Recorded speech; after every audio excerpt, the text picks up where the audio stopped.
The center point of the 32nd year for the Dr. Harold C. Deutsch World War II History Roundtable. Thanks so much for coming this evening.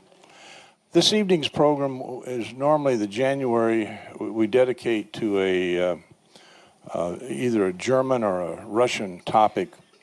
This evening, we're very lucky to have one of the great historians on his book that Axel mentioned.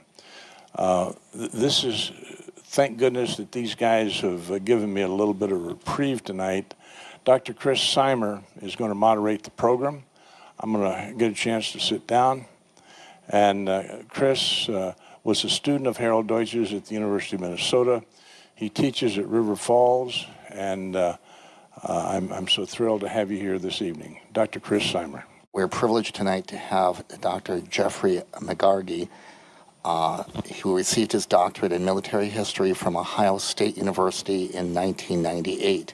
He is the recipient of a Fulbright grant for research in Germany, from which he wrote Inside Hitler's High Command, which won the Society for Military History's 2001 Distinguished Book Award. He is also the author of War of Annihilation, Combat and Genocide on the Eastern Front, 1941. Dr. McGargy is Senior Applied Research Scholar at the United States Holocaust Memorial Museum's Jack Joseph and Morton Mandel Center for Advanced Holocaust Studies, where he is the project leader and editor-in-chief for the museum's 7-volume Encyclopedia of Camps and Ghettos, 1933 to 1945, the first 3 volumes of which have been completed and are out.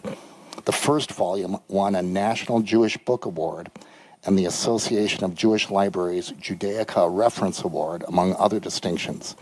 Dr. McGargy is a member of the Department of the Army Historical Advisory Subcommittee and has been a presidential counselor at the National World War II Museum and a trustee for the Society of Military History. He lectures frequently on the Nazi camp system, the German military, and the Second World War.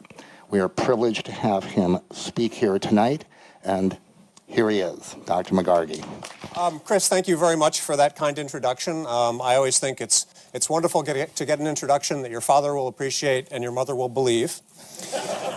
My purpose tonight is to, I want to start by thanking you all. This is a wonderful turnout.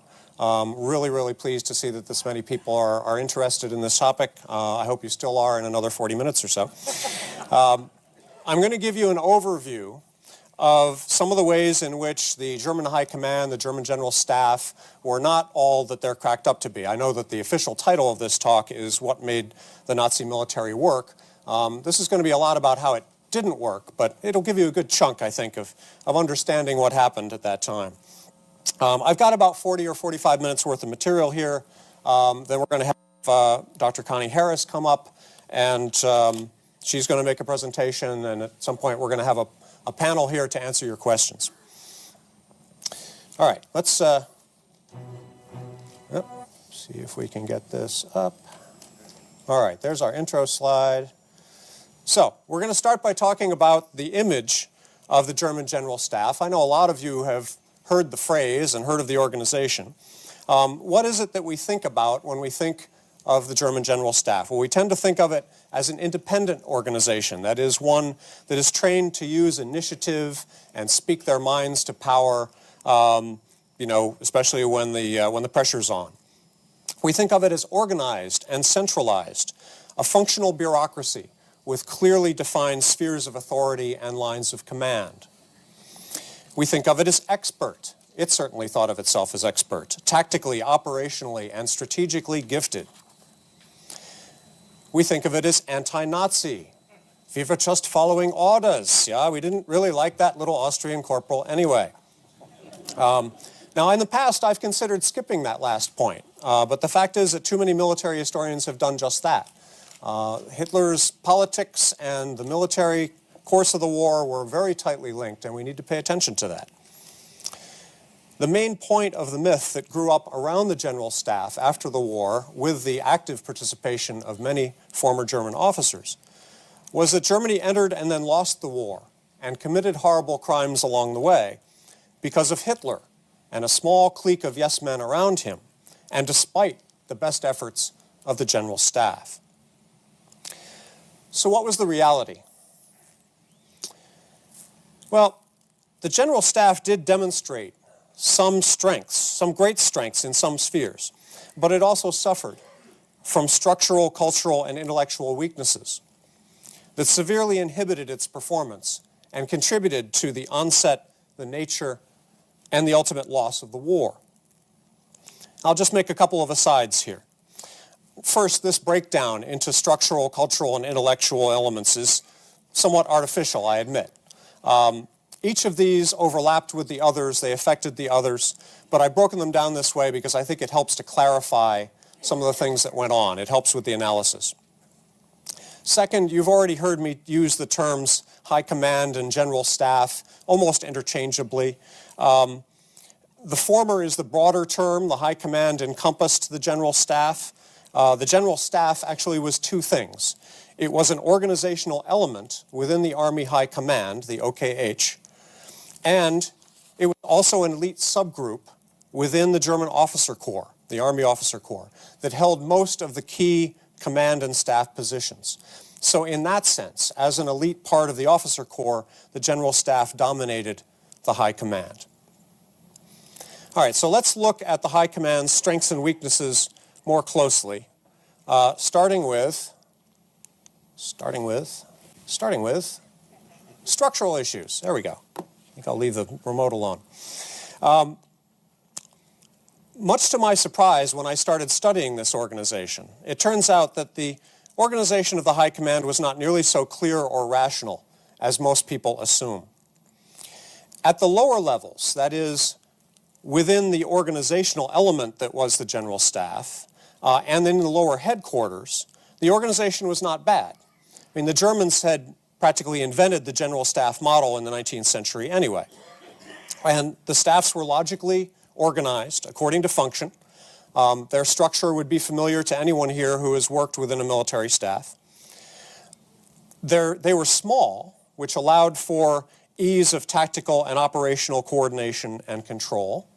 But we'll talk a bit later about them being too small, in fact, in the intelligence and logistics areas, where size is needed in order to process a lot of information and carry out complex tasks. And there was a long-standing problem above those levels, at the top of the command organization, where you had competing agencies, personal rivalries, and overlapping spheres of authority. I'll illustrate this by talking a bit about the organizational debate that took place between 1933 and 1938. There was basic agreement among German army officers that in World War I, the High Command had not been centralized enough. And so there was agreement that in the next war, or the war that they knew was coming, and I'll talk about that a bit too, there needed to be more centralized control. That was pretty much where agreement ended, because beyond that, everybody wanted to be in charge. Now I'll point out a few things here. You had, next slide, hang on. Everybody wanted to be in charge, and they wanted to be in charge of operations, that is, planning the great campaigns. They all wanted to be the great commander out in the field directing the armies. You know, if you think of it in American World War II terms, they wanted to be Patton, not Eisenhower, certainly not Marshall. You know, those kinds of functions really weren't of great interest. High-level defense policy, logistics, all that kind of thing, that was all boring. Also, this was largely an internal Army debate. The people who occupied the different positions were all Army officers, and they were arguing among themselves. So now you'll get to see what I'm talking about in organizational terms here. We have the head of state, of course, which is Adolf Hitler. We have the Minister of War, von Blomberg, who's a serving Army general, and he is officially the Commander-in-Chief of the Armed Forces. He's assisted by his staff in the War Ministry. Then you have now I'm leaving out the other services, but you have the Army Commander-in-Chief, von Fritsch, and he's assisted by the General Staff, and he commands the different district commands within Germany. This is the peacetime setup. So what you have in this debate is you have Blomberg and the War Ministry saying, we need a centralized command, and we need to be in charge. We will issue orders to the Army, the Air Force, and the Navy. And you have the Army Commander-in-Chief, von Fritsch, assisted by the Chief of the General Staff, saying, we have the expertise, we know what we're doing, we need to issue orders to the Navy and the Air Force, and we'll take care of the Army ourselves, and you can go bother yourself with, accounting and things like that. So they went back and forth and back and forth and back and forth about this throughout these years. Really, in one sense, though, it was an exercise in futility, because there was far too much opposition outside of the Army to any centralized, powerful Army command. The Air Force under Goering, the Navy under Raeder, the SA under Röhm while he was around, the SS under Himmler, a growing power, and Hitler himself. None of these people wanted the Army to take on an especially powerful position and be able to run things on its own. So there was really too much opposition to any of the Army's plans for them to come to fruition. So what you have is, in February of 1938, after 5 years of mostly futile debate and bureaucratic struggle among the top elements in the Army, Hitler imposes a solution. Now, I haven't got time to go into it, but there was a huge scandal at this time in February of 38. Blomberg and Fritsch are kicked out of their positions. And the first thing Hitler does is he decides to take personal command of the armed forces himself. So he's eliminated the defense minister job. He sets up the Oberkommando der Wehrmacht, the high command of the armed forces, to assist him as the commander-in-chief. And he now exercises direct command over the three services. The commander-in-chief of the Army, now von Brauchitsch, is assisted by the General Staff, and this is now the wartime organization. They're commanding the Army groups. So this is the way it was set up at the beginning. It's the way it pretty much worked for Poland. But one important factor here is that the OKW was never set up to really be a headquarters over the three services. The three services maintained far too much independent power, and the OKW was too small, and Hitler never really let it exercise any independence anyway. So this was not something like the Joint Chiefs that we developed. There was no system, such as the British and the Americans developed, for the comprehensive and careful consideration of strategic alternatives by both civilian and military authorities. If the Germans had taken this system and developed it further, they could have had something that might have worked rationally. But instead, the system degenerated further. And I'm going to take you through a series of organizational charts here, about 4 or 5 of them, to show you what happened. I mean, you wind up with a different kind of structure for several different phases of the war. And this is what happens in the winter and the spring of 1940.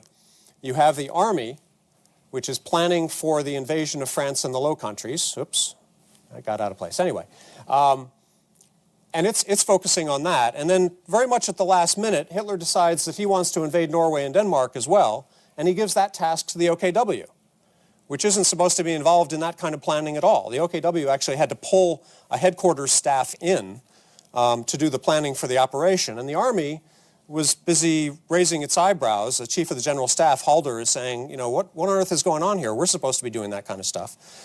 But that's the way it worked for that operation. Then we have Operation Sea Lion. Here you have almost no involvement from the OKW at all. You have the Army and the Navy forming their own separate plans that were completely irreconcilable. It's probably just as well that they never had to try and put this in operation, because there was no way you were going to make these two plans agree. And as I say, the OKW is playing no role whatsoever as a coordinating headquarters. Operation Merkur, the invasion of Crete in 1941. Hitler gives the mission to Goering, to the Air Force. And the Air Force now controls Air Force units, which includes the paratroopers who carried out the main assault, but also Army and Navy units, which helps to explain why the Navy's part of this was a complete fiasco, because the Air Force didn't know what it was doing. Again, the OKW plays no role whatsoever. And then, if you want to see a real mess, North Africa. Rommel's in command in this theater. Technically, the theater belongs to the Italians, and the Comando Supremo is supposed to be exercising control. There's a German general with the Italian High Command, a liaison officer. But Rommel, whenever he can, he ignores them. He ignores orders from the OKW. He ignores orders from the OKH, from the General Staff. If he gets into any kind of serious conflict, he goes directly to Hitler. That's what this dotted line is for. He has Hitler's ear, so he's able to maneuver through this system and pretty much do whatever he wants. But as a rational kind of command structure, this doesn't really work very well.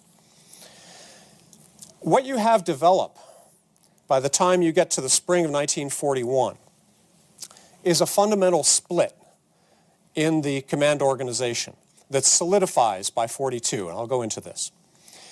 As Operation Barbarossa got underway in the summer of 1941, as the planning for it got underway in the spring, the OKW took direct control of all the theaters except a narrow operational zone in the east, where the Army High Command, the OKH, was in charge. Now, this didn't seem like a problem at first. It seemed like a good idea. Operation Barbarossa was a huge endeavor. The Army had a lot on its plate. Let them focus on that. The other theaters were quiet. The OKW can watch over those. Both the Army and the OKW kept track of what was going on in all the theaters, so they were informed. It seemed like a good temporary fix, but the system solidified.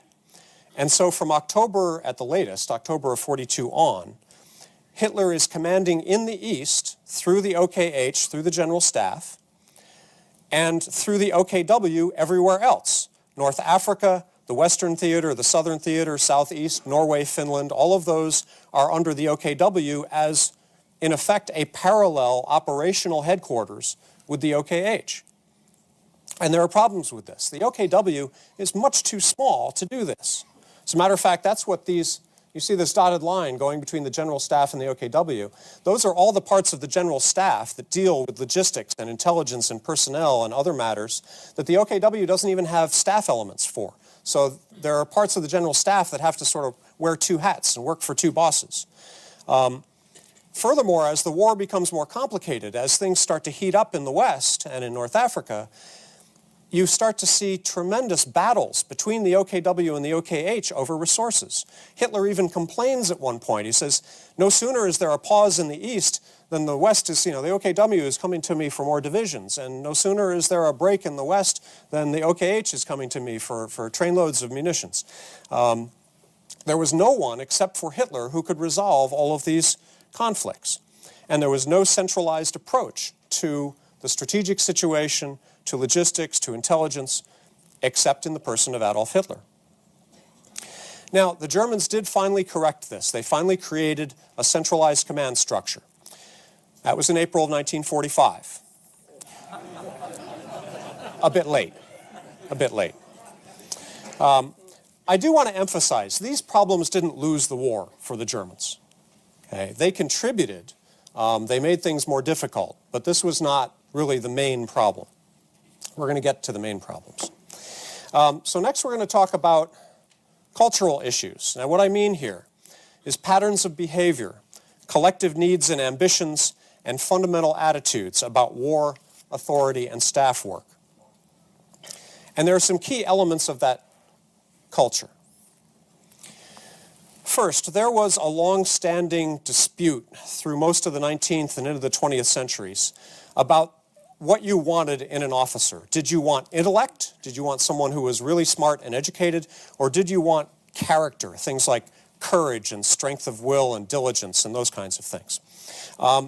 Now, by the time you get to World War II, really the Germans had worked out that they wanted all of that. and their selection and training system really tried to find people who had the maximum in both of those areas. Education and will, if you will. Then there were some command principles that were unique to the German army and very important for the way they operated. The first was command by directive, which sometimes some of you may have heard of as Auftragstaktik. The idea being that you push initiative as far down as you can. The commander says, here's my objective, here are your resources, here are your limits. You design a plan that's going to achieve my objective with what you have. And the next commander down would do the same thing, and this would go all the way down the chain of command. by pushing initiative down, it increased reaction speed, it increased initiative, so it made for a much more flexible military force. Then there was Vollmacht, loosely translated to full authority.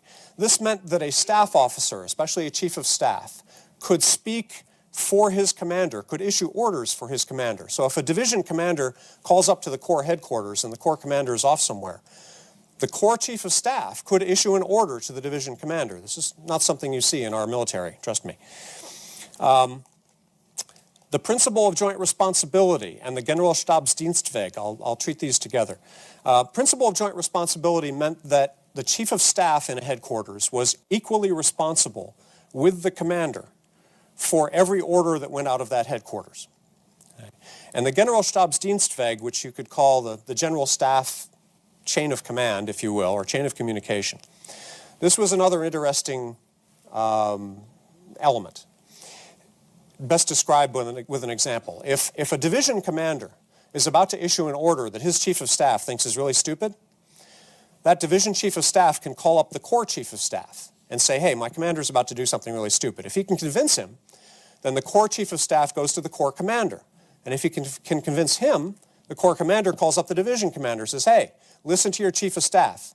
You know, he's got the better idea. This kind of chain of communications, again, is not something that existed in other armies. Now, I'll point out that those last two elements, the principle of joint responsibility and this general staff communications chain, were fading out by World War II. They were created in the 19th century because a lot of senior commanders in those days were noblemen who were appointed to command simply because they were noblemen and they didn't have the precise military education that the general staff had. So you needed some way for the general staff officers to influence them. By World War II, most of the senior commanders, as well as the staff officers, were general staff officers. So you didn't have this kind of conflict. There was supposed to be, when they paired up commanders and chiefs of staff, it was supposed to be like a marriage, presumably a good marriage. They weren't supposed to have a lot of fundamental disagreements. Okay. Other elements. Naturally, as you would expect in any modern military organization, there was obedience to immediate superiors and also to the head of state. There was a lot of reverence for the head of state, hence the loyalty, part of the reason for the loyalty to Hitler. In their approach to warfare, there was a great deal of emphasis on tactics and operational maneuver, that is, the maneuver of large forces in the field on campaign and their engagement in combat. There was emphasis on aggressiveness and initiative. Taking initiative was actually something that they trained their officers to do. In their training, they would put them into an unfamiliar, difficult situation, and those officers were expected to come up with a solution on their own that was innovative and not necessarily a textbook solution, but one that they thought would work. I highly recommend the works of Rob Citino on this, especially his book, The German Way of War, in terms of how the Germans thought in that regard. They believed in war, finally, as an instrument of policy and as a natural state of affairs. Okay, you didn't find a lot of German officers who were going to say, well, war is a last resort, or, we're just here to deter the enemy or something like that. No, they expected to go to war. They expected to be used to achieve aims for the German state. Now, these elements of culture gave the general staff certain strengths. First of all, officers in the general staff constituted an integrated whole. They actually were trained to think in the same way. They were trying to achieve what was called a Gedankengang, a way of thinking, so that they would approach problems in the same way. And officers who weren't even necessarily communicating would know on a sort of fundamental level what the other was going to do, because that was the way that they all approached things. They were less concerned with rank than their counterparts in other armies, which meant that they were willing to speak up to a senior officer. They were encouraged to speak up.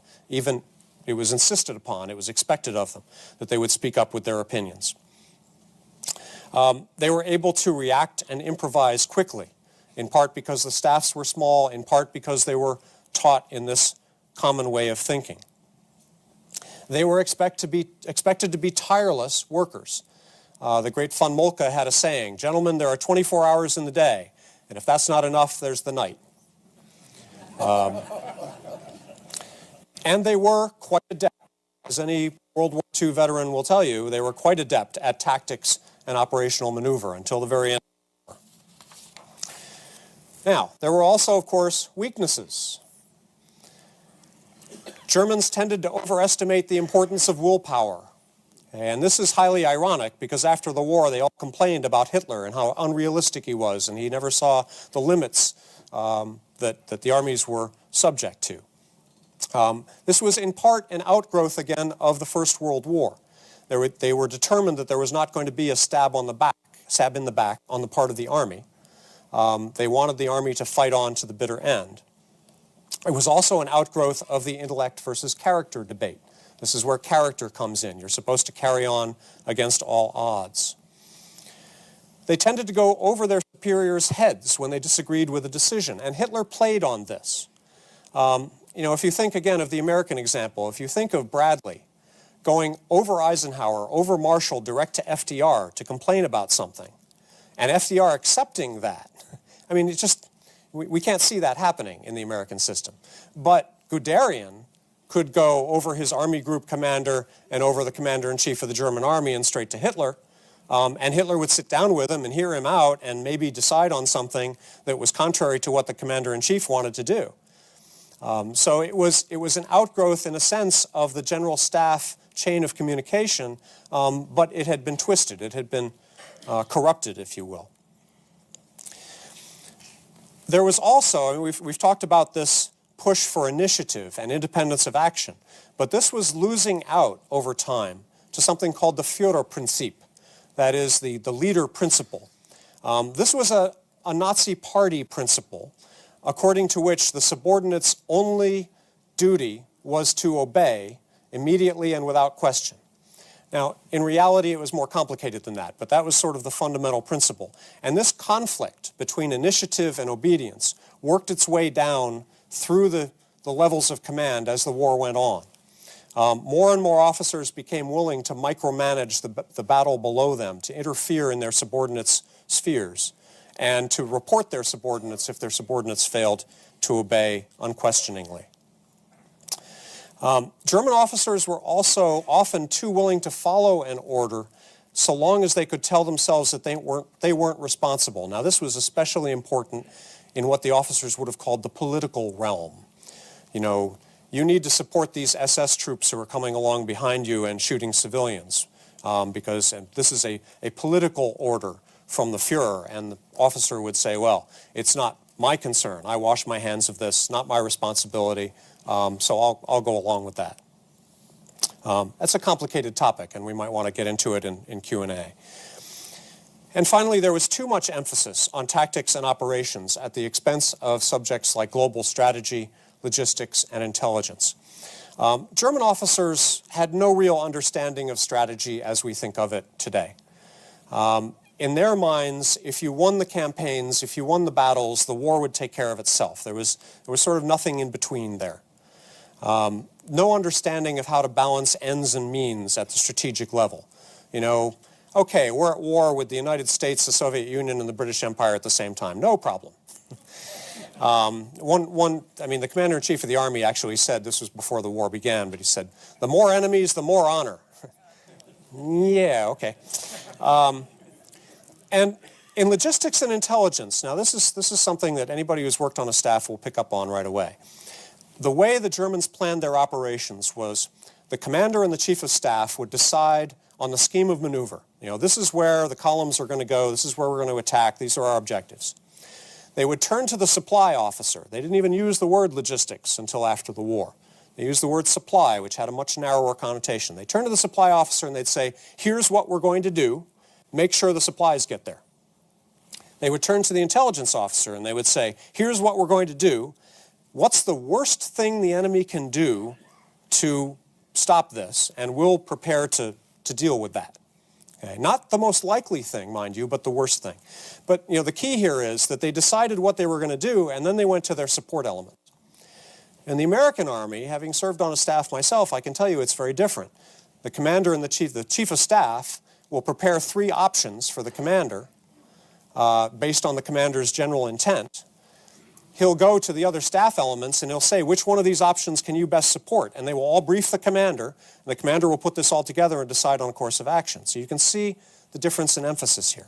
Now, a lot of times it worked out just fine for the Germans, but in other cases, not so much, and that's what we're going to get into now. How did these weaknesses affect the direction of the war? It's an important point, since it bears so heavily on the myth that Hitler lost the war single-handedly. And here the case of Operation Barbarossa, the invasion of the Soviet Union in 1941, is the appropriate example. Okay. Most senior officers shared Hitler's belief that this was going to be a quick campaign. After all, the Wehrmacht had just defeated France, which supposedly had the most powerful army on the continent.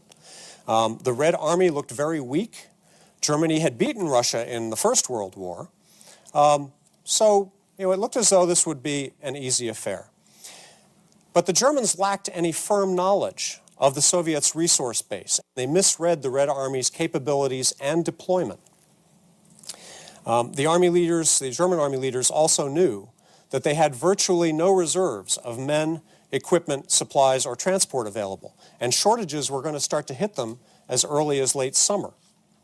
There was no preparation for a winter campaign because there's not going to be a winter campaign. We will have won by then. The entire campaign was based upon the idea that the Wehrmacht would destroy the Red Army in the Western Soviet Union, that is about 2/3 of the way to Moscow and to the north and south. And at that point, the Soviet political system would collapse, and there would be basically no resistance from then on, that the German army could advance as far as it wanted to in the Soviet Union, basically with no resistance at all.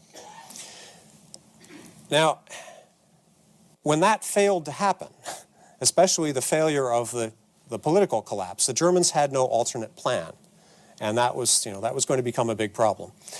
In fact, during the planning for this operation, the generals reacted to the warnings and obstacles that they ran into with systematic denial.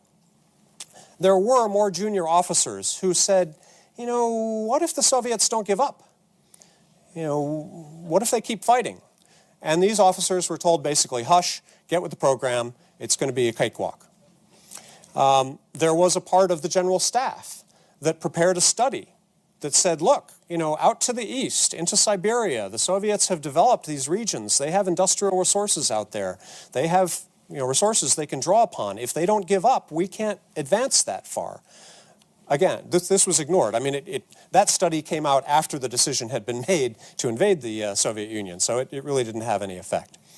And here's an amazing part. The Germans knew that they were going to face tremendous logistical difficulties.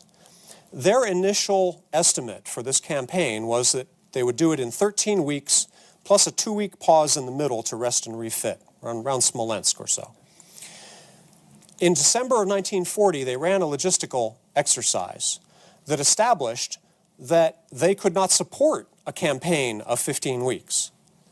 So they said, what are we going to do? We'll do it in 13 weeks. We'll do it in 11 weeks. We'll do it in 9 weeks.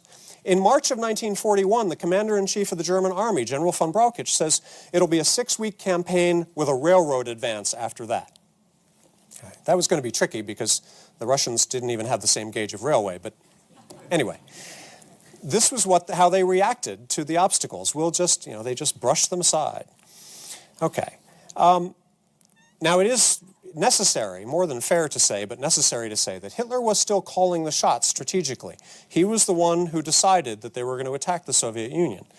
But his generals did not oppose him, and through their planning, we can see how weaknesses crept into this plan. All right. Now we'll wind up with intellectual and ideological issues. The 1920s and 1930s were the years in which the most significant ideas took shape within the German military. And here the Germans' experience in World War I and its aftermath, and perhaps more important, their perceptions of those experiences, were decisive. Some fundamental ideas emerged about the reasons for Germany's defeat in the First World War, that were tremendously significant. Now, these are not the only reasons that came up, but they are the main ones. The most important and central idea, and I know most of you have heard this one already, was that the German army didn't lose in the field. It was stabbed in the back by Jews and leftists on the home front who signed a treasonous peace. And there were some subsidiary beliefs that went along with this. They believed that there had been a failure of will on the home front, that the Allied blockade had produced privations, there had been political unrest, all of which was true, but that this had left the population vulnerable to these Jews and leftists and led to this bad end to the war. The generals believed further that the nation had not been sufficiently militarized. I mean, this all ties in. And that military justice had been insufficiently strict, thus allowing for incidents of desertion, avoidance of duty, and outright rebellion. This is why they executed tens of thousands of their own soldiers in World War II. And then there were some corresponding beliefs about the next war. First, that it was inevitable, that it represented the only way for Germany to regain its freedom, its national independence, and its economic and cultural rejuvenation, along with a position of world power. Second, that war would be a total war that would call upon all of Germany's material and human resources and would target all sources of enemy strength. There would be no distinction between civilian and military targets. All means were justified in this fight for Germany's survival. And third, Germany would need an authoritarian government that would militarize and organize society in order to sustain this war effort, while the military controlled operations. Now, these ideas, together with the culture of the officer corps, made the German military the willing tool of National Socialism. And thus the officers were willing to help the National Socialists take power, launch a war of conquest, and assist in the regime's war crimes and crimes against humanity. Whole nother lecture there. In the pre-war years, and then increasingly as the war went on, Hitler, his party leaders, and various rabidly Nazi generals ensured, through personnel policies, that Nazism became an ever stronger force within the officer corps and the high command. But even early on, there was never enough anti-Nazi feeling to prevent the Nazis from taking control. So now we can look back at that image that we talked about at first. Was the General Staff independent? Well, they like to think of themselves that way, but in the end they obeyed, often out of enthusiasm, sometimes from a sense of duty, but they obeyed. Was it expert? Within certain realms, certainly, especially in tactics and operational maneuver. But in other areas it did no better than Hitler, and sometimes it did worse, even in areas that it was supposed to be expert in. Was it organized? At the lower levels, yes, but the top was a shambles, in part due to Hitler's meddling, but in part due to organizational squabbles that had a long institutional history. Was it anti-Nazi? Certainly not. The General Staff as a body supported the Nazi Party early on, and many officers maintained their loyalty right through to the bitter end, even to the point of genocide. And I'll wind this up with one statistic. The Germans lost about 5.7 million combat fatalities in the Second World War. Of those, they lost more than 1.4 million. That is over 25% of their total between January and May of 1945. Okay. That is the ultimate testimony to the bankruptcy of their command system and their strategy. I thank you very much for your attention. At this point, we're going to have Connie Harris come up, I think, yes? And she's going to make a presentation, and then we will take your questions. Thank you.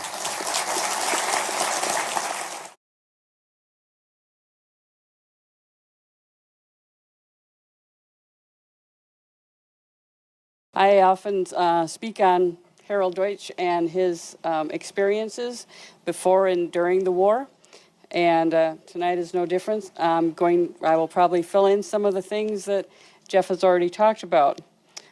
Dr. Harold C. Deutsch, as most of you know, was not only a popular professor at the University of Minnesota, but during the war he was a member of the Research and Analysis Division of the OSS, and at the end of the war, he was loaned out to the State Department to interrogate German leaders at Nuremberg.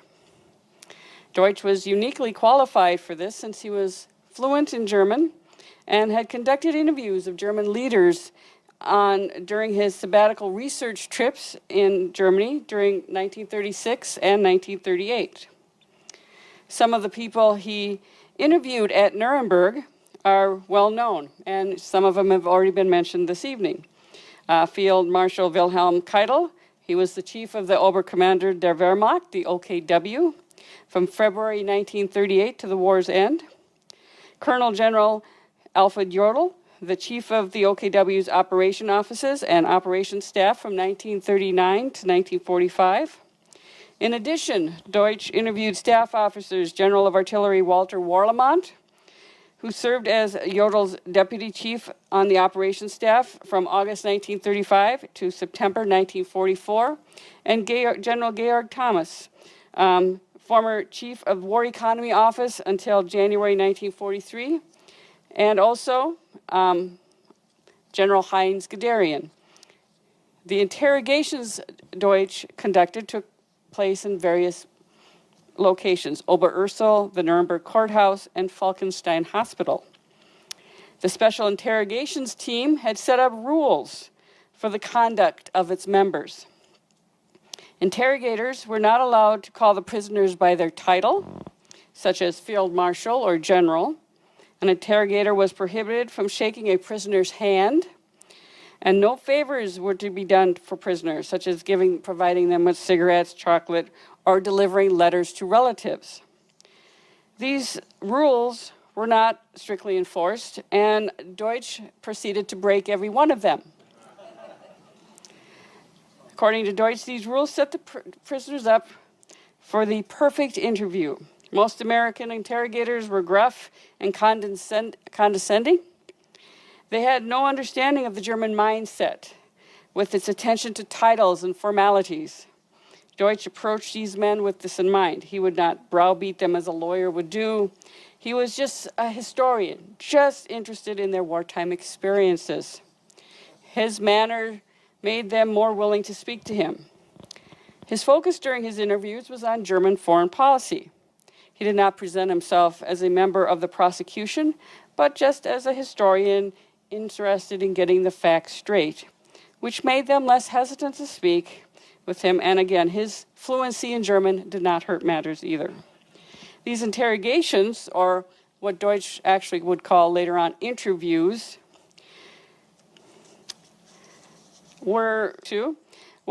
people he spoke to was, these two gentlemen, Alfred Jodl and Wilhelm Keitel. He met with Jodl and Keitel together in October 1945 so they could corroborate each other's story. When the prisoners were brought in, Deutsch addressed Jodl in perfect German.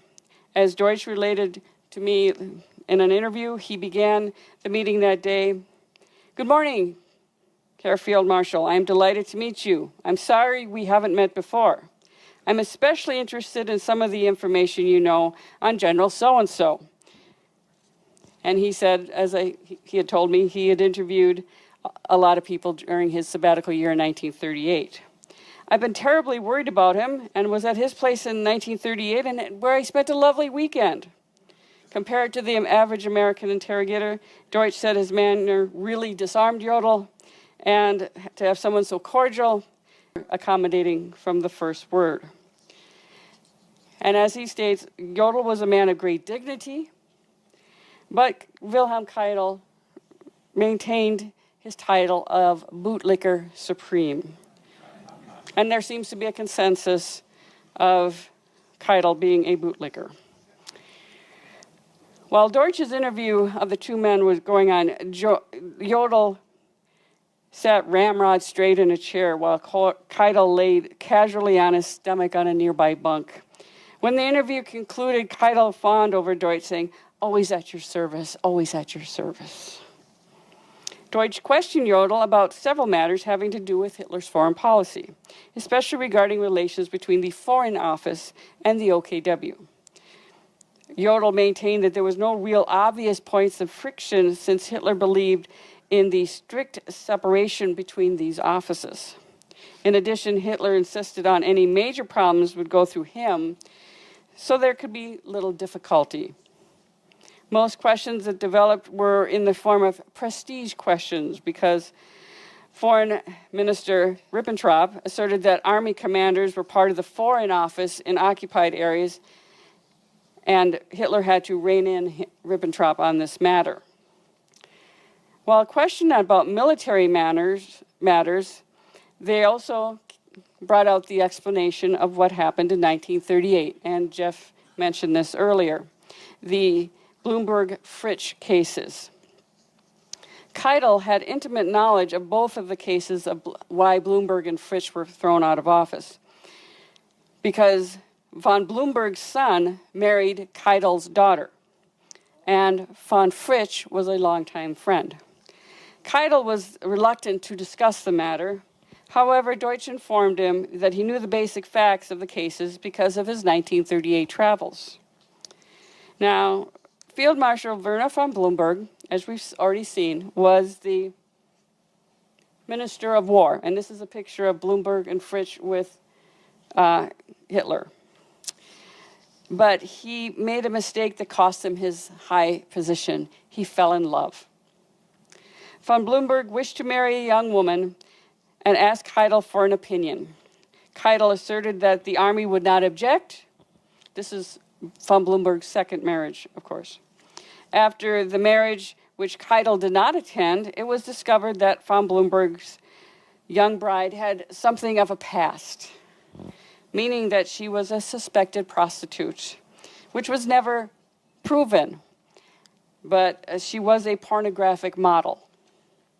When this was reported to Hitler, von Blomberg was forced to resign.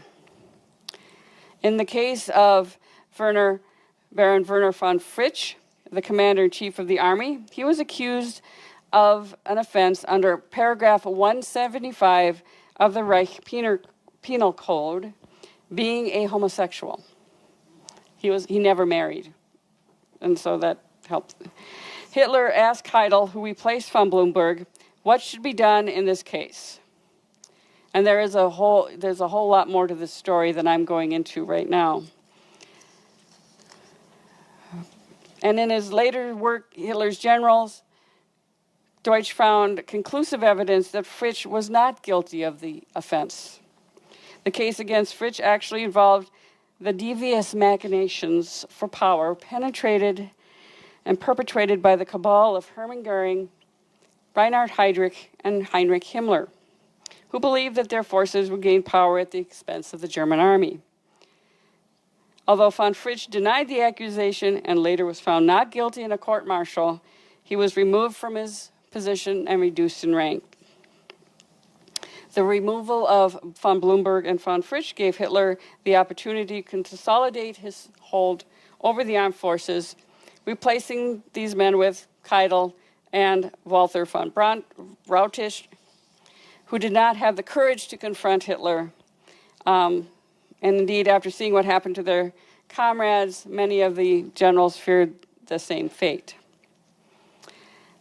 Many, including Deutsch, believe Jodl should not have been executed for his part in the war. Although Jodl knew and saw too much to be completely innocent, his role had been greatly exaggerated, and if the trial had been held 6 months later, he would not have been executed.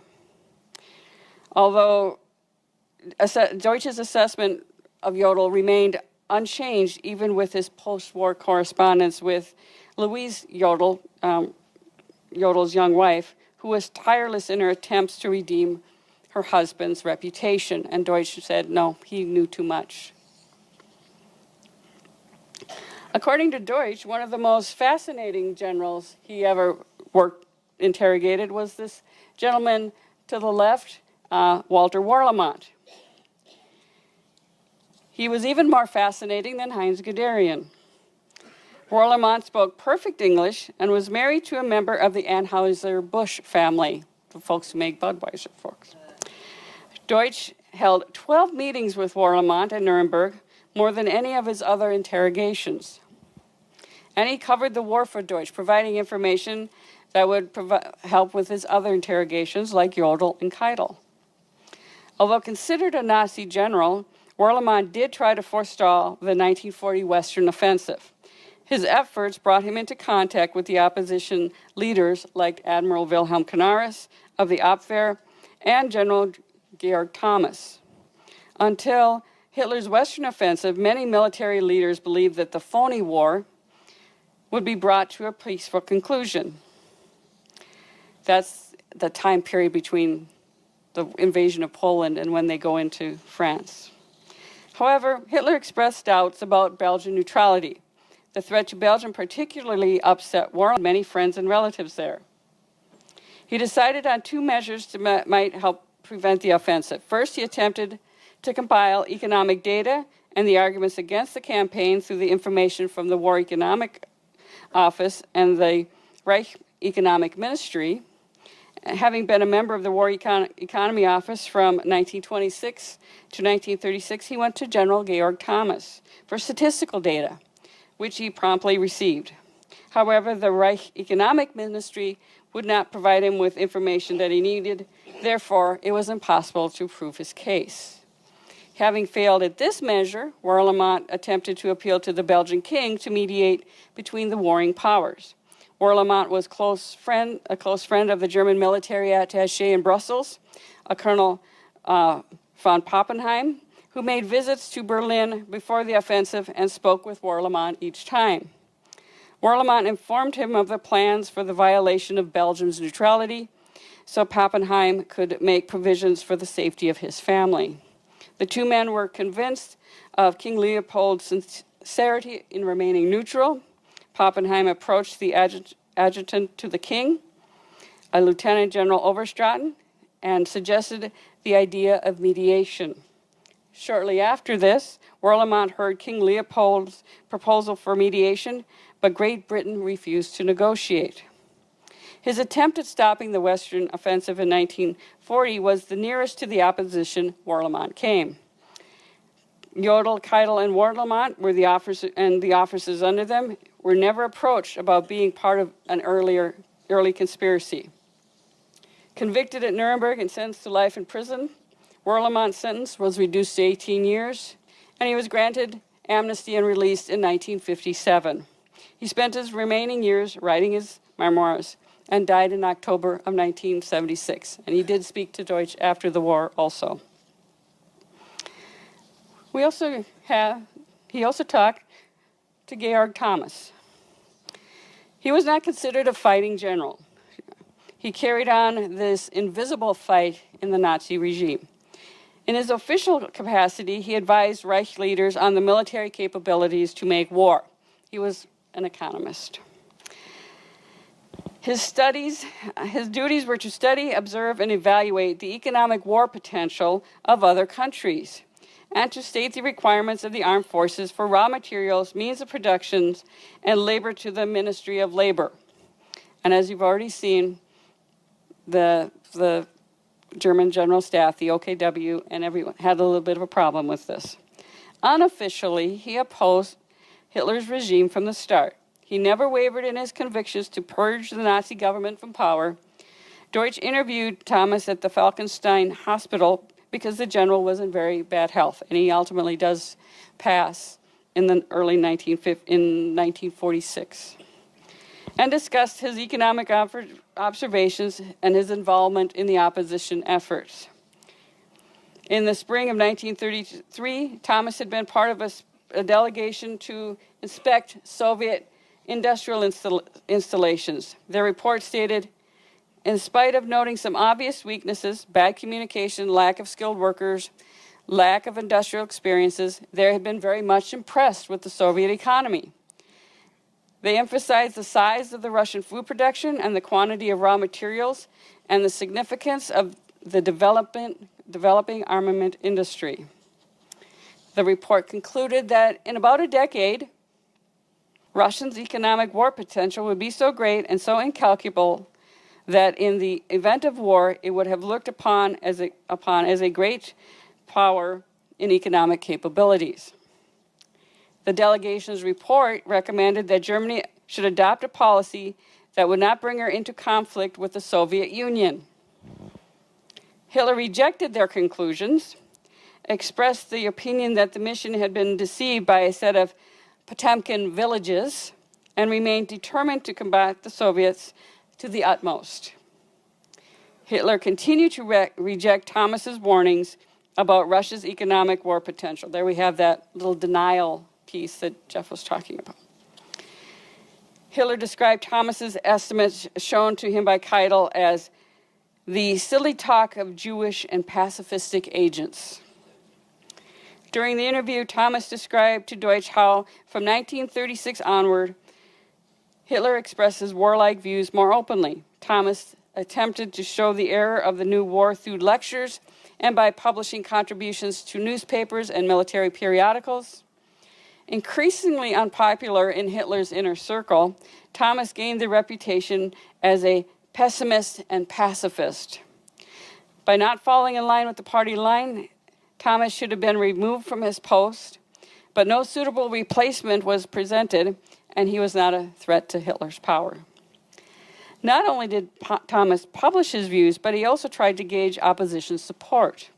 In 1938, when Hitler wanted to sever the Sudetenland from Czechoslovakia, Thomas queried various German business leaders to gain support.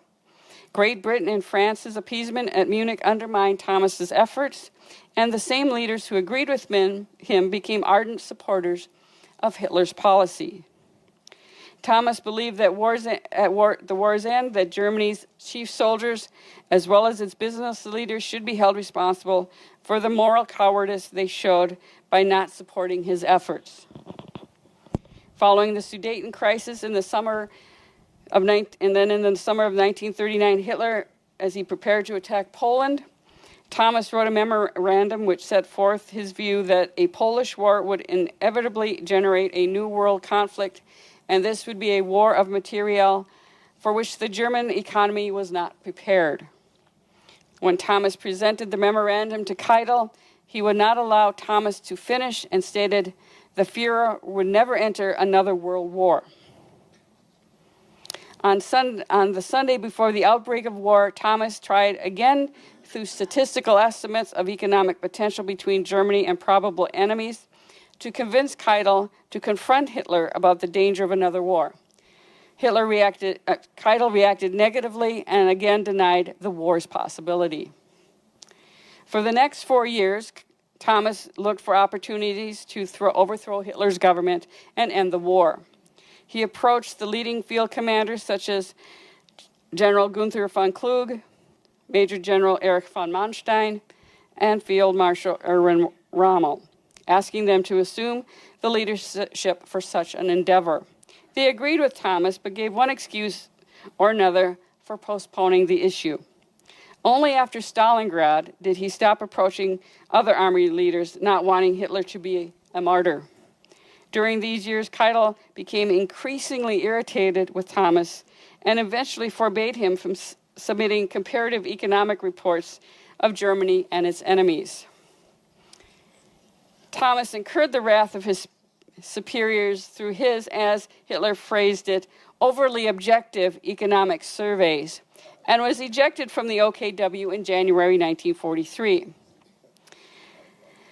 While opposition elements ebbed and flowed with the success of Hitler's plans, Thomas stood by his deeply rooted Christian convictions, believing the government was immoral to the core. Thomas played no role in the July 20th, 1944 attempt to assassinate Hitler because of his Christian beliefs. He disapproved of assassination, which caused his separation from this conspiracy. After the war, Thomas was not tried at Nuremberg, and again, like I mentioned, he died in 1946. Finally, we have a gentleman a lot of people know about, and that's Heinz Guderian. Unlike this, Heinz Guderian, of course, as most of you know, was a fighting general in every sense of the term.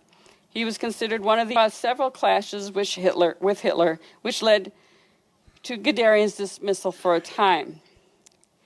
Deutsch interrogated Guderian, and his first impressions prove interesting. As he stated, I got to the prison at Oberursel at 8 a.m., as I usually did. At the interrogation room, he was brought in and sat down. The other interrogators would just say, "Good morning, sir," as the rules said, but I ignored them. "Herr General," he was never a field marshal, "how are things for you in prison?" He broke down in tears. He told me he was having a disgraceful time and they were not mistreating him physically, but next to that, they were not. Guards were American paratroopers who had been in Berlin. They had been informed that they were not going home, but sent here to this godforsaken place where they were interrogating German prisoners, who they assumed would be war criminals. So when he, Guderian, was taken to the washroom, the guard would make him running up behind saying, "Hurry up, you goddamn Nazi," or something like that. In that and other ways, they would verbally abuse him. I told him I was highly ashamed as an American to see this go on, and I would make sure it was finished right then and there. While Deutsch asked Guderian to describe his role in the latter part of the war, the general felt the need to clarify his lack of open action against Hitler, as well as review his activities throughout the period. Much in the Nazi regime, Guderian regarded as undignified and indecent. But it did a lot to improve conditions in Germany in the early 30s. Guderian believed that the army would be a moderating influence over the Nazi extremes. But the opposite happened as the army became weaker over time. This became particularly clear at the time of the removal of Blumberg and Fritsch, which was a disgraceful episode from every standpoint.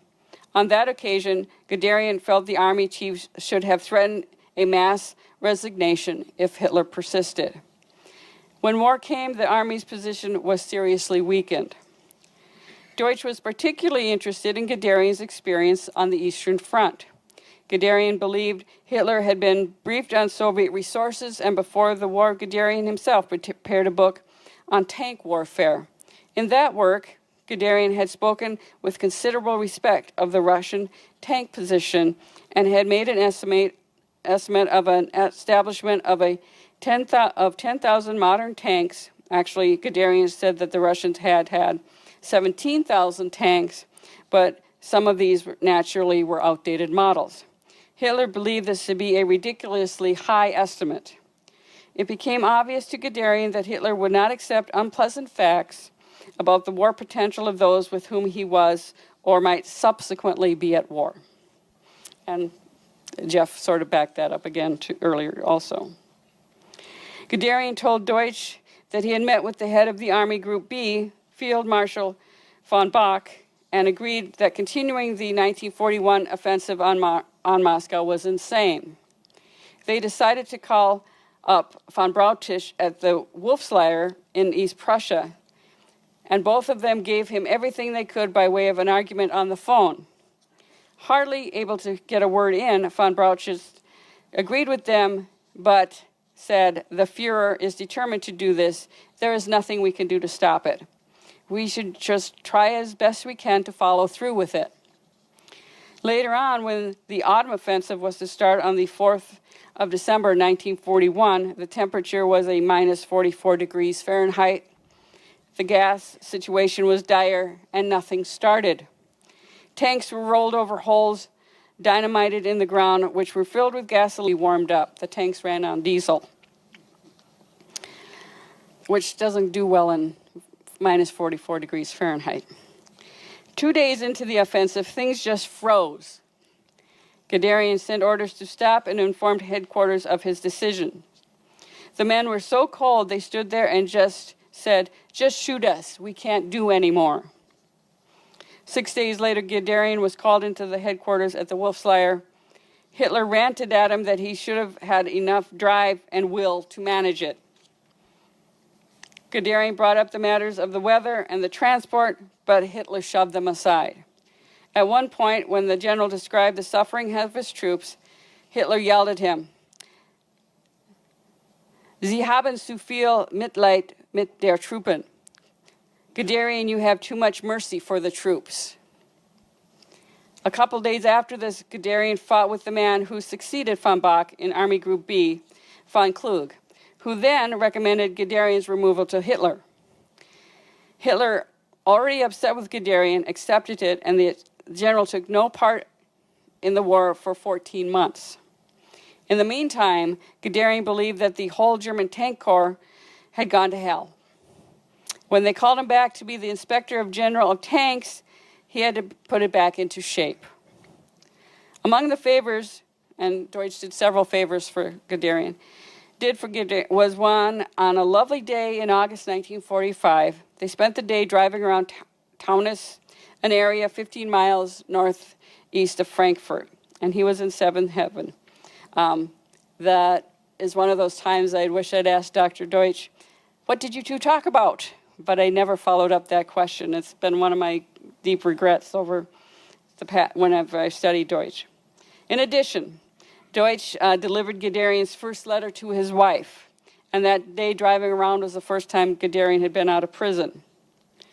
Although interrogated, Guderian never stood trial as a war criminal, and after the war, he wrote his memoirs and died in 1954.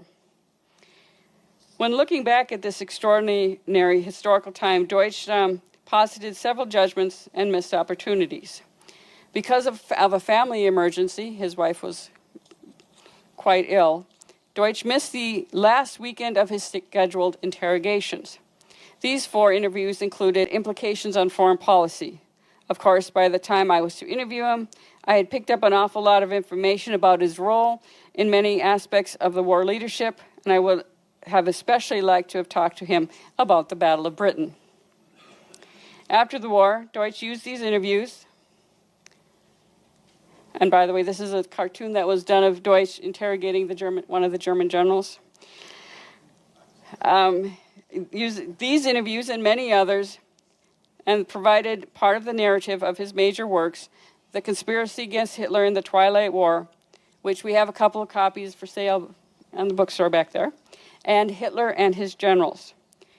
In addition, his experiences became part of his classroom lectures at the University of Minnesota and the Army War College, and also, much later, part of the World War II Roundtable. Thank you, and now we will open it up for questions here. Would you be able to comment on the famous debate in Normandy? Waterline, or wait till the Allies are ashore and then hit them with the Panzers? It was such a unresolved issue by that late in the war. Go ahead, Jeff. Okay, is this working? Yes. Okay. You might have to repeat part of the question. Okay, the question has to do with the German defensive concept for Normandy. Rommel, I believe, wanted to meet the Allies right on the waterline and defeat them right there. Rundstedt wanted to maintain a central reserve that he would apply wherever the Allies came ashore, hit them after they came ashore. And there's been a great deal of debate. There was at the time between Rommel and Rundstedt, a lot of argument back and forth, and debate ever since over which was the better course. I don't really see a whole lot of difference, honestly. It was not a sure thing, but I don't know that. I mean, if they had dedicated all their resources along the coast, they would have been more spread out. On the other hand, by holding some units back, they were more subject to aerial attack as they came forward. I don't see that there was a defensive concept that was a guaranteed winner either. I think it's a toss-up. But Jeff, one of the points on this, there was also the controversy of would they be landing at Normandy or would they be landing at Calais, right? Right, exactly. Now, one of my fellow graduate students from long ago wrote a very good article about the fact that the Germans logistically could not have put more forces into Normandy anyway. They couldn't have supported them there. The railroads were being bombed out. The roads were being, interdicted. What about the role of anti-Semitism in the strategic doctrine? 1941, after the invasion of Crete, the British were able to take the entire Middle East with less than 10,000 troops. They overwhelmed Vichy in Syria. They overwhelmed a coup in Iraq. They took Ethiopia, and at most they had 10,000 troops. Meanwhile, the Germans were massing 3 million troops on the Soviet border. And most people believe that it was because the Germans believed in what they would call the Jewish Bolshevik communist conspiracy, and in the words of Hitler, all you had to do was kick in the door. I believe all of the strategic decisions that the Germans made were based, A, on anti-Semitism, and 2, on the ability of the German elite to loot Jewish assets all over Europe. Well, what I would say to that is, when we talk about German strategic leadership, that means Hitler, okay? And so, I mean, one of the interesting things that I've learned from reading Jeffrey's book and hearing him speak is the absence of higher level strategic organization or thought in the general staff. So when we talk about German designs, we're talking about Hitler's designs. And Hitler's designs are unequivocal and consistent from the time he wrote Mein Kampf, which is quite correct, as you observe, a war against the colossus of Jewish Soviet Bolshevism and the need to expand for Lebensraum in the East. So, yes, I mean, obviously, this informed Hitler's absurd decision to go to war in the first place, and certainly to take up Operation Barbarossa. And the entire conduct of the war in the East was informed by this, as Hitler called it, a Weltanschauungskrieg, a war of the Nazi worldview against what in the Nazi mindset was the greatest enemy, the Soviet Union. So essentially, yes, your analysis is quite correct, that anti-Semitism was the be-all, end-all of Hitler's worldview, to such a degree that even when Russian 152 millimeter shells are landing on the Fuhrer bunker, he takes time out to write his political testament, and he asserts that the enemy of the world is Jewry, and it must be fought. So from beginning to end, this informed his worldview. So yes. I'll just expand on that a little bit. I mean, Chris is absolutely right that Hitler was the one making the strategic decisions. But here again, as in military matters, the generals were right on board with him. The generals, and I don't know what percentage of Germans, but a large percentage of Germans believed that this was a war against a worldwide Jewish conspiracy. And it was a total war, as I mentioned before, so all means were justified. The generals believed, as did many Germans, that the Jews were behind the whole Bolshevik, the whole communist state.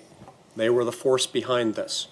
And that they were controlling events in the Soviet Union, in Great Britain, in the United States, and this was what Germany was fighting against. Jeff, Don here, would you also talk about the extent of your research at the Holocaust Museum, the number? I mean, a lot of us have visited maybe 3 or 4 of the concentration camps, but tell about your research and how that's expanded in number. Okay, briefly. I'm in charge of this 7-volume encyclopedia of camps and ghettos. I've been working on it for a little over 19 years now. And when we started, I was told to expect to cover somewhere between 5,000 and 7,000 individual sites. Now, this is all kinds of camps, concentration camps, forced labor camps, POW camps. We discovered that in some areas no research had been done. In other areas, research had been done by individual scholars, but they had never talked to each other. Nobody had ever added up the numbers. So the numbers began to rise. At this point, we are trying to cover in the encyclopedia approximately 45,000 individual camps and ghettos. And I will tell you that that is a conservative figure. There are many tens of thousands that, for one reason or another, we can't cover. I think you could double that number and still not be at the absolute maximum. So we're learning a great deal about how the camp system worked within Nazi Germany, how important it was for the Nazis to try to achieve their fundamental goals for Germany. The camps were tools in this effort. And so those are sort of the broad lessons that we're learning. We have 3 of the volumes out at this point. The 4th one should be out in about a year, and then we have 3 more to go after that. I teach high school, and I try to do everything I can to counter this tendency, but why are so many millennials, why are so many people under perhaps the age of 40 so appallingly ignorant about the Holocaust and the camps? I mean, there was recent, it was a Jewish organization, I forget the name, that published data recently, did a questionnaire or poll, and it made for frightening reading. It really did, and it made you think about all these platitudes about the never again and all this sort of stuff. When you're coupling that with these vast areas of ignorance, it just strikes me that what are we doing wrong in education? What are our schools doing wrong? What are we doing right? Well, no, please tell me. I'd love to know. I mean, I actually have a hard time answering this simply because I'm sort of on the other side of the perspective. I see a lot of youth groups, school classes, and very engaged young people coming to the museum and learning about this. I'm aware of educational initiatives across the country to teach about the Holocaust. I have a hard time judging how many kids we're reaching. I mean, how many kids are really interested in history anyway? It's sort of a hard thing to judge, but I agree we need to do more. And we need to explore the ways in which the Holocaust is truly relevant. You could almost argue that the Holocaust is so extreme that it makes a bad example. But I think we need to understand what there is about the Holocaust take place today. Thoughts on the theory that the British and the Americans fed the Germans misinformation on the strength and intentions of the Soviet Union, which gave them the idea that they could just kick in the door. Never heard any. I have to admit, I've never heard of such efforts. I've never heard those stories. I know that the British and the Americans were busy trying to warn Stalin that the Germans were going to attack, and Stalin studiously ignored them. But I haven't heard about the stories of misinformation going. It wouldn't surprise me. But I think, from the evidence I've seen, put it this way, the Germans thought they had plenty of information on their own. I didn't see evidence when I was doing my research that they were taking information from questionable sources. I think the biggest misread on military matters was the German observation of the Soviet performance in the Finnish War, although the Russian, I think they really paid attention to the opening months of the war with Finland, where the Soviets performed abysmally. And I think that they kind of drew exaggerated conclusions of the weakness of the Soviet Union from that. But before we move on here, could I see a show of hands of students of Harold Deutsch in the audience? I thought there would be more. I'm sorry? He taught at the University of Minnesota from 1929 until 1972, and then he spent 14 years at the Army War College and the National War College, and then he returned in the mid-'80s when in '85 when Chris and I were just starting our graduate program, and we met him there, and he taught a seminar, and we were able to take a couple of seminars with him. First of all, thank you for your work as historians. As the last question just suggested, we need a lot more attention to history. I have two questions. The second one is really simple. The first one is, what can any of you tell us about the success of the resistance within the German general staff? And I'm especially interested in the work of Hans von Dohnanyi. And the second question, he was married to Dietrich Bonhoeffer's sister, and worked, it was in Abwehr, and you probably know his work. And the second question is, has the volume that deals with Sachsenhausen come out yet? Thank you. Let me just suggest one thing. Back in November, we had a speaker in from Israel, spoke on the plots against Hitler, and Axel has that book out on the counter. I was guessing that was... Yeah. Question, go ahead. I mean, I think we can, in a sense, we can judge the success of the conspirators within the general staff by the results they achieved. You know, there were a number of plots, and I'll confess up front, I have not made a thorough study of the resistance in Germany. The impression that I have gotten is that a lot of these men, I mean, some of these men were motivated by a fundamental disagreement with Nazism, by a fundamental objection to what Nazism stood for. Others among these men were motivated by the fact that they saw the war being lost. Some of them had even been perpetrators on the Eastern Front, and they didn't really have a problem with that. But when they saw the war going downhill, then they decided, well, we need to get rid of Hitler because that's the only way we're going to win this war. And then you have other folks who never really were all that interested in resistance at all, but pretended to be so after the fact. We can talk about Guderian sometime if you want. I'm sorry, your second, the volume having to do with Sachsenhausen. The volumes are organized according to type of camp. And the first volume has to do with the so-called early camps and the SS concentration camps and their subcamps. So Sachsenhausen is in there. And I'll point out that the first two volumes of the encyclopedia are available on the museum website free of charge. You can download them as PDFs. We've worked out an agreement with the publisher where 3 years after the hard copy comes out, we can release the text as a PDF. To ask you about the participation of the German, the participation of the German armed forces in the Holocaust, you know, irrespective of the Einsatzgruppen or the Waffen-SS. How dirty were the hands of the German army and other military forces in the extermination of Jews and also killing other unarmed civilians? They were in it up to their eyebrows. There was an agreement formed in the spring of 1941 between the Army and the SS for the use of the Einsatzgruppen.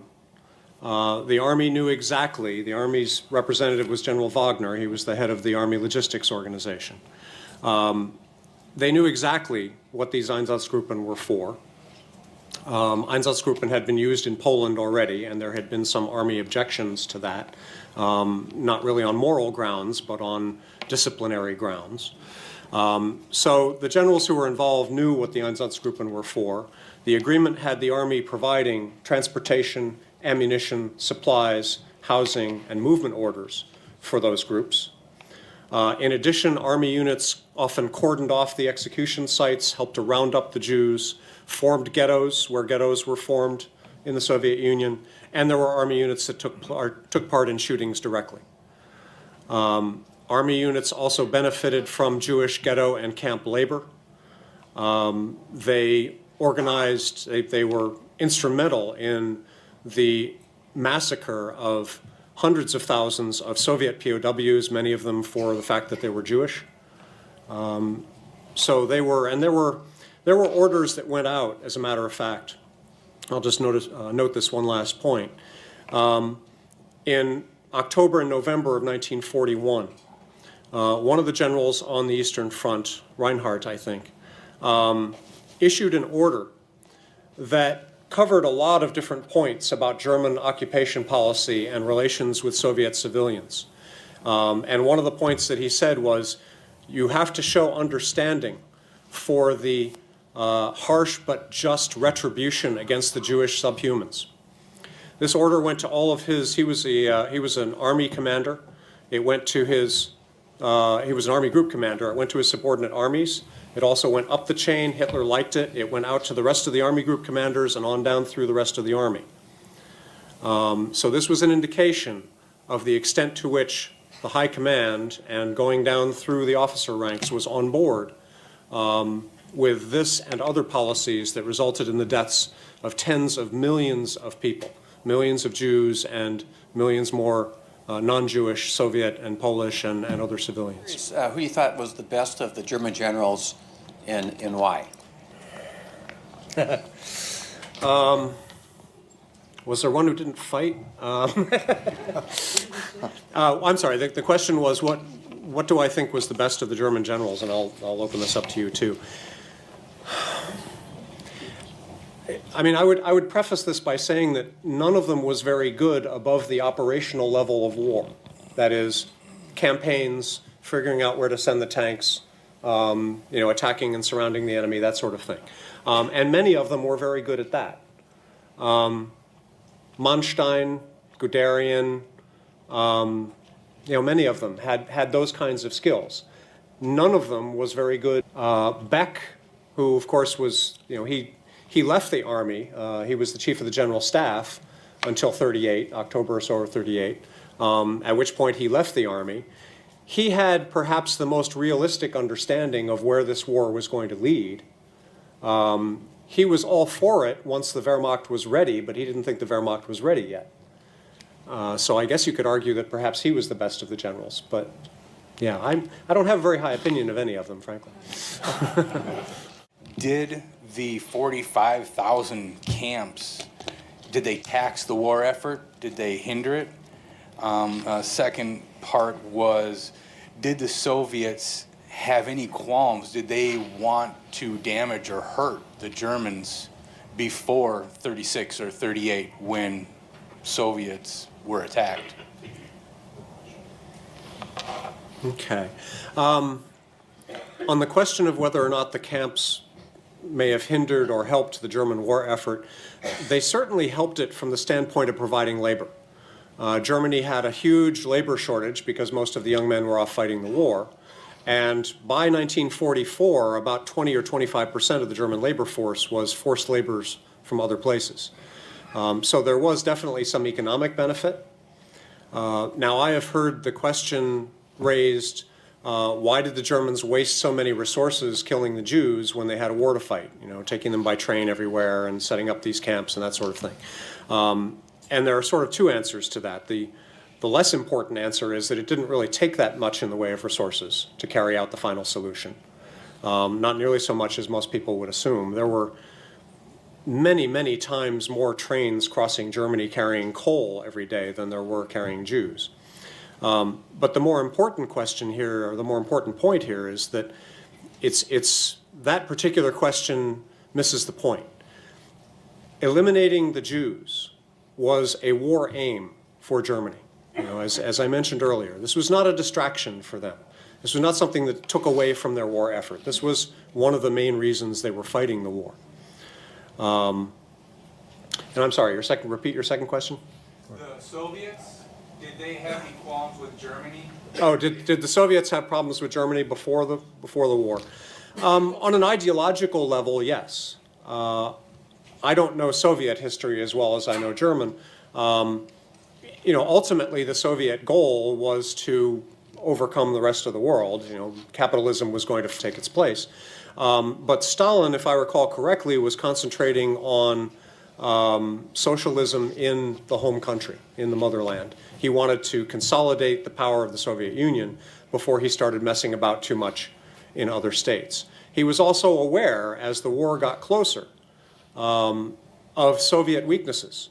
He knew that the Red Army was not strong enough to fight against Germany, especially after the 1940 campaign.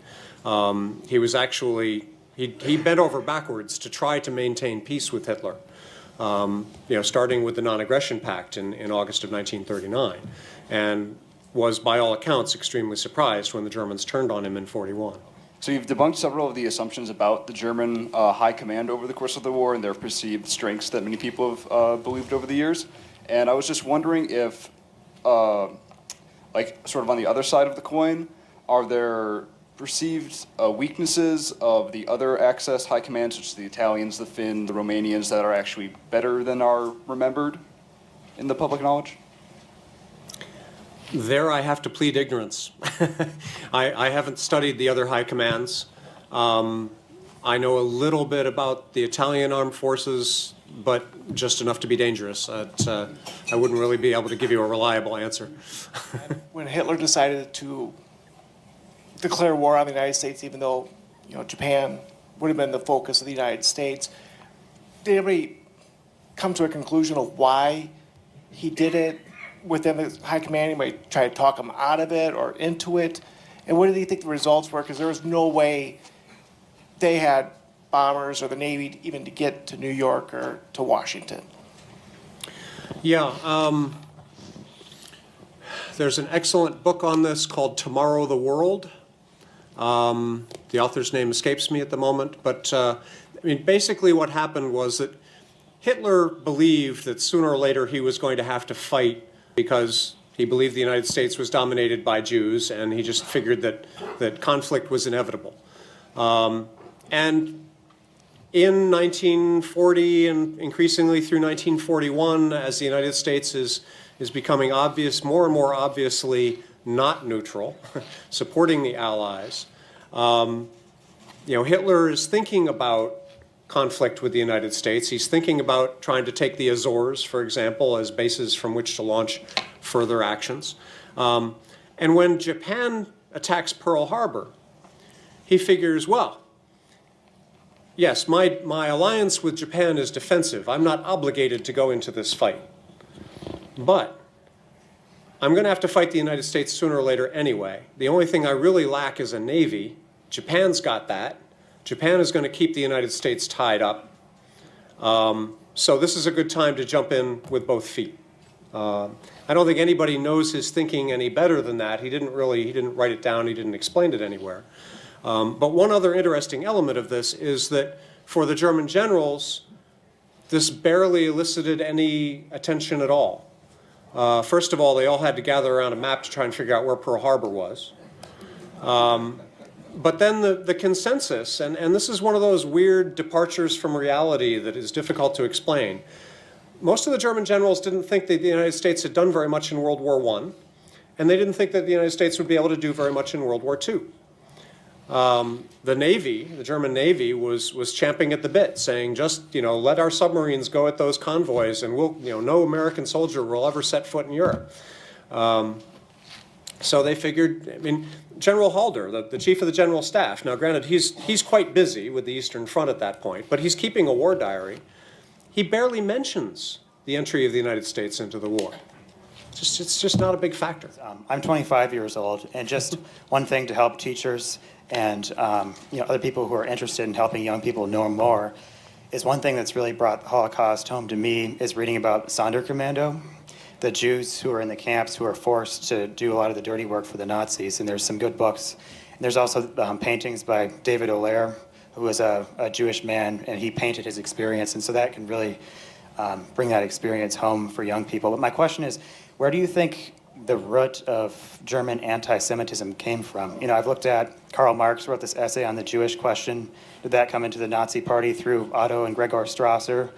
Was it because of, you know, Nietzsche talked about Judaism as slave morality, and Hitler kind of bastardized that? Was it because of, you know, American eugenics? Where was it from? Does either of you want to take a crack at it? Give it a shot. Where do you go to school? How many hours do we have to answer that question? Yeah, books have been written. Maybe that's another program. Well, in a nutshell, you know, this is a highly controversial topic and an important topic. But what you start to see in European thought in the late 19th century is the development of what was called social Darwinism. And this is a kind of distortion of Darwin and various other mega theory. But you begin to have the belief that there were hierarchies. One of the things that was turning everybody on in biology was categorizing every species and subspecies and things like this. Well, you start having racialist thinkers that start categorizing human beings according to a hierarchy, and this gets conflated with the idea of a hierarchy of value. And then I've made a study of these racialist thinkers, and by an odd coincidence, they all seem to find that English racialists consider the Anglo-Saxons to be the summit of humanity. French racialists consider, of course, the Gallic race to be superior. And German thinkers somehow came up with the Germans as the acme of human development, et cetera, et cetera. But these ideas then got conflated also with a belief that, and this was, taking a page from Marx, as you mentioned, Marx saw all history as class warfare and resolved through violent means.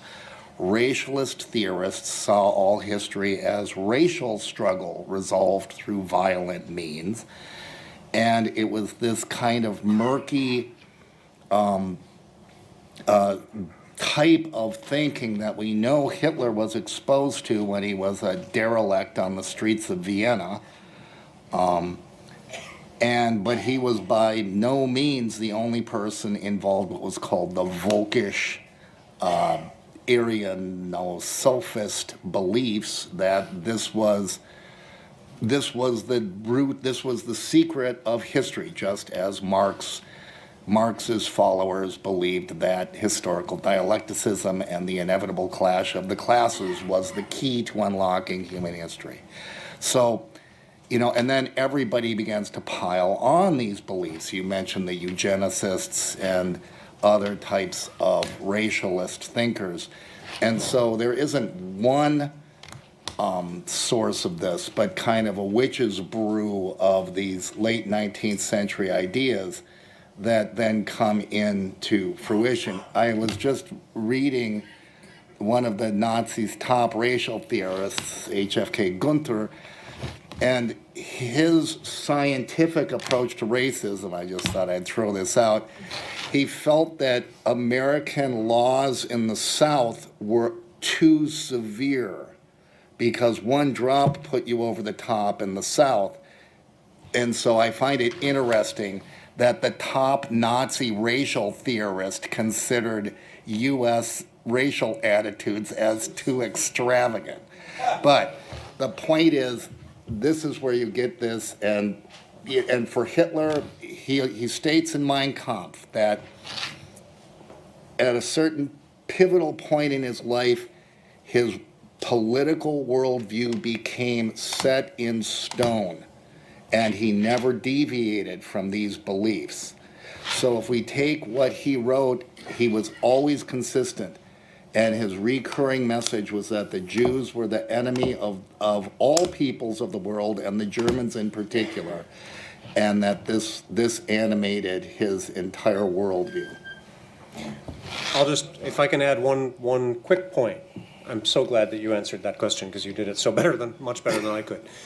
This got the racial anti-Semitism got layered on top, of course, of the long-standing religious anti-Semitism that had existed since the Middle Ages or longer, where Christians believed that the Jews had killed Christ, deserved to suffer for their, plague. They started the plague, all that sort of thing, and they sacrificed, Christian children and all that. So at any rate, all of these different ideas, and they're all referenced by Nazi, quote, thinkers, end quote, like Julius Streicher and the SS Ahnenerbe and other groups. They'll use anything to propagate this hatred of the Jews. And so depending on where you look in Nazi literature, if you choose to spend your time that way, you'll find numerous references both to biological racialism and, of course, the traditional anti-Semitism, even though it must be said that SS certainly were as anti-Catholic as they were as well. One area that seems to be overlooked in a lot of literature out there is how was the whole buildup and the effort of the war, when you consider starting in 1932 or whatever, what condition Germany was in. There was a tremendous amount of financing and economics that had to go into this effort, but we hear very little about how they actually pulled that off. And here I'm going to simply recommend a very good book, Adam Tooze, Tooze, The Wages of Destruction. It's an economic history of the Third Reich. Now, I know for my part, when I see the words economic history, my eyes tend to roll back into my head, and because I don't understand this stuff. Tooze makes it clear, and he also really understands the other elements involved. He understands Nazi ideology, he understands military strategy. He puts it all together into a very coherent package, and it really taught me a lot about German strategy. Anybody who wants to know about how the Germans built up for the war and how they ran the war economically, I recommend that book. Support for this program provided by viewers like you. Thank you. Additional support provided through the Catherine B. Anderson Fund of the St. Paul Foundation. Upcoming roundtable topics can be found at www.mn-ww2roundtable.org. Production services provided by Barrows Productions.